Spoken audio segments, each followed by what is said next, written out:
Hello guys, welcome back to the channel, welcome back to the garage, and Merry Christmas. So I want to start off the video by wish all of you, every one of my subscribers, everybody watching the video, a Merry Christmas to you, your family. I hope everybody has a good time. Hope everybody gets the much needed family time that they deserve and really just enjoys the day and enjoys their company. Maybe get a few nice presents too. So anyway guys, tonight, we are not working on the race truck, as you probably know from the title of the video already. So the race truck is actually kind of in limbo right now. Well, maybe that's not the right way to say it. We're waiting on stuff. So as I alluded to in the last video, we have some changes we're making to the truck that we need parts for. So the parts are on order. Most of them are shipped. We actually have some that are like a month and a half out. Which is not a big deal. We have other stuff to do in the meantime, but that is all on its way and hasn't arrived yet. Between the holiday and shipping and all that, it's just taking some time to get here. So we are switching focus to our Polaris Sportsman 850. So this four-wheeler is it's a great machine. I've had it for a few years now. We used to do a little trail riding. Pretty much don't do much of that anymore. So it's pretty much down to a full utility use. I put the trailer on the back of it. We get sticks and stuff out of the yard, whatever miscellaneous yard work we have to do. But also going down in the woods and down to the hunting camp, I use it to get to and from my stands and also drag out our nice big buck. At least that's the hope. So this year we had some issues with that. When we were going out to our hunting stand, the four-wheeler started to overheat on me. Didn't know why, kind of proceeded forward. It didn't have much further to go. Everything was good. On the way back to the camp, same thing. Couldn't figure out why, couldn't figure out what was going on. I figured the radiator maybe was clogged. It wasn't.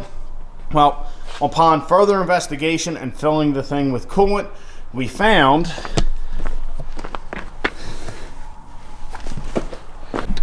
So what I found is right there, if we can get her to focus. So our coolant hose back there is actually rubbing on the front drive shaft. If you can see the little wore out spot there on the drive shaft where it's been rubbing.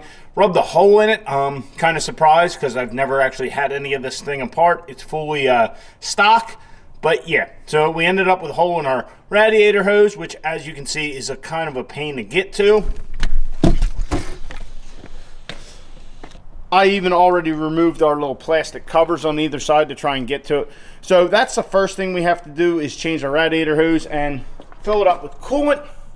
The other thing that I found out when I was crawling under the four-wheeler investigating, we have a little CV shaft boot issue. Our axle boot is all torn up here, as you guys can see, but also the problem's a little worse than that. So as you guys can see in here,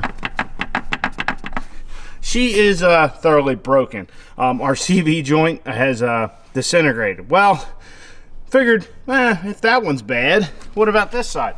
Everything looks good.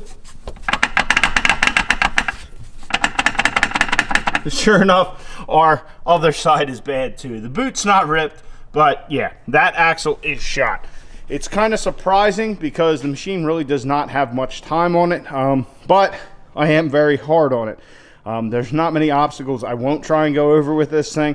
So our axles are shot. So let's work on getting our coolant hose out. We'll get our axles off and then we'll talk about what we're replacing everything with.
So we got our one side all disassembled.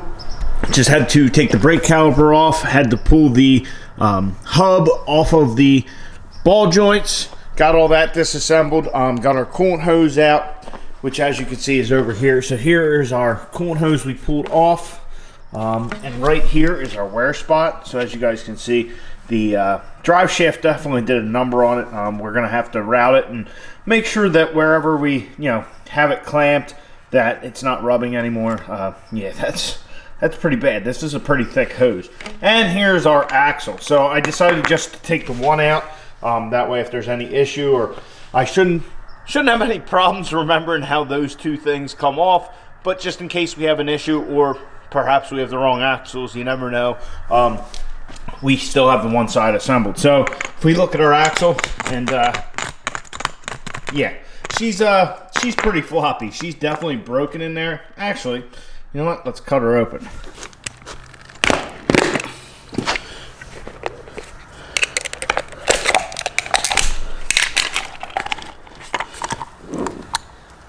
Yeah, so if we look at it, the balls and all are all completely gone out of there. This thing is just destroyed.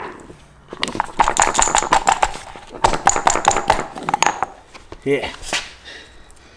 We got pieces of bearing, we got pieces of cage. Yeah, this thing was thoroughly shot. These Polaris axles apparently aren't up to the task of handling my abuse very well.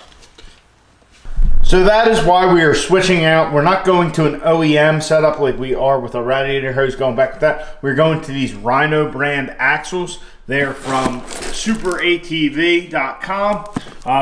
Read some reviews. Basically, these are a little bit beefier than stock setup, and also the CV joints are supposed to be rebuildable. I went with these because there are some cheap axles on the market. I feel that they would not hold up even as well as the Polaris one, I'm sure. But with these axles on these things, you can go buck wild and spend $500 on axles if you wanted to. But these Rhino brand axles seem to be a little bit beefier from everything I've read.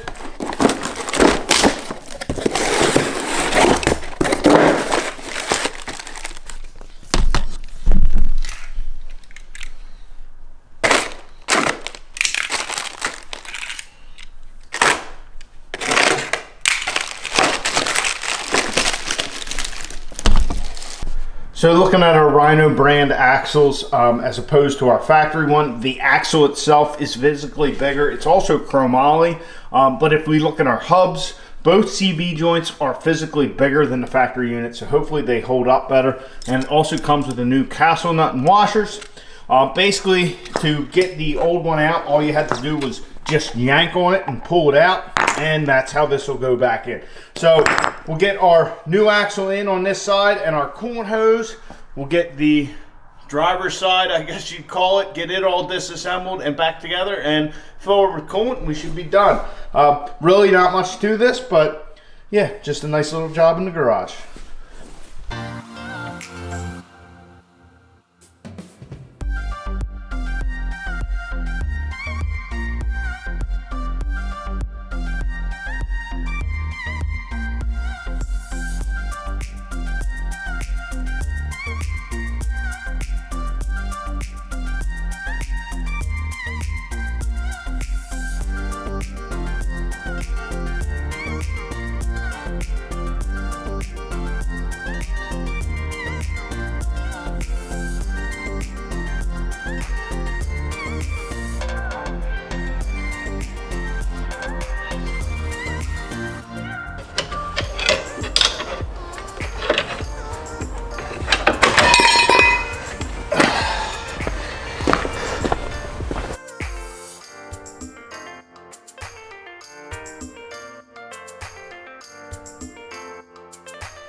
So guys, I know it's kind of dark out, hard to see, but basically to get this whole assembly off, you got to take the caliper off. There's a top bolt and a bottom bolt. You pull them out, the caliper comes off. You will need a C-clamp in order to press the cylinder back in so you can get your brake on easily. You pull that off, There's a castle nut here. You pull your cotter pin out, take the castle nut off, and then the ball joints up here is actually like a split fit, I guess you say, and that bolt runs through a little notch in the ball joint. So you pull that bolt out and the one down there, and then you can kind of rattle it or hit it with a hammer or whatever. I just rattled it and it fell out of the one ball joint. Then you're able to get to your axle. So on the other side, I was able to just pull it right out. This one, I had to actually pry it. So I pried it out, got it all out. But then to put the new one in, you just line the splines up, press, try and get everything lined up and in. And then you put your other end in the hub here, and then I started my castle nut, got that all started. Put your ball joints back in, put your bolts back in, put your caliper back on, and you're done. And I also put our little cover on this side, so we'll put the wheel on and we'll be done with this little job. Oh, and we got to fill it up with coolant. Also note, guys, I do have jack stands under it. I do have the jack on it, but there are jack stands under the four-wheeler before you guys give me a rough time in the comments.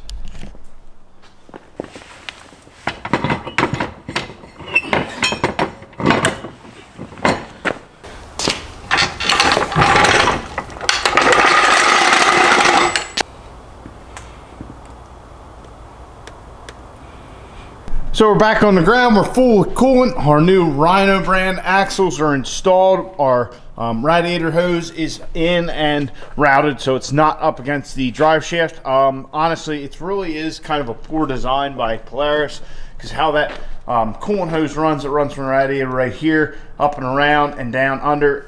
So really, there's only like an inch of clearance to the drive shaft no matter what you do. I would have thought they'd have like a little guard or whatnot. So I'll just have to be mindful to keep an eye on that, and if we have to make a guard or something in the future, we will. But she's good. We're ready to put the four-wheeler back away. There's our old hose, like I had showed you guys before. Yeah, that drive shaft really got to it. Yeah, and that's a thick hose too. And down to our axles, here is the left side of the machine. I think I called it the driver's side before. Just look at that thing. The cage is all kinds of destroyed. Here's our ball, our race. This thing is just wallered out. Yeah, so the Polaris factory axles are they're no match for me. It's kind of yeah, well, I guess it's kind of normal for me. I'm hard on equipment, what can I say? So anyway, guys, I'm sure it's not news to you guys if you follow along with the channel that braking stuff is kind of something I'm good at. That's why I've kind of been able to acquire the knowledge to fix or be able to repair almost anything. Usually I can figure out a way to fix it because I've probably broken it before. So it's when you break stuff, it doesn't really bother me. It's just something else to learn about and trying to improve. I think forced upgrades is what they call it. But anyway, guys, we got a bigger set of axles under the four-wheeler. Really don't need them for the kind of riding we do, but we had to do something because these Polaris axles, they just weren't holding up. So anyway, guys, I hope you enjoyed something different. We'll get back to the race truck stuff as soon as our parts arrive. We're just waiting on stuff to really move forward with the project. Yeah, we got some interesting plans to come ahead, some jobs that I'm not sure how long they're going to take, and some stuff that's certainly going to be a learning process for both myself and you guys. So anyway, I hope you guys are excited. Once again, Merry Christmas to you and yours. Get out in your garage, get the wrenching on your truck.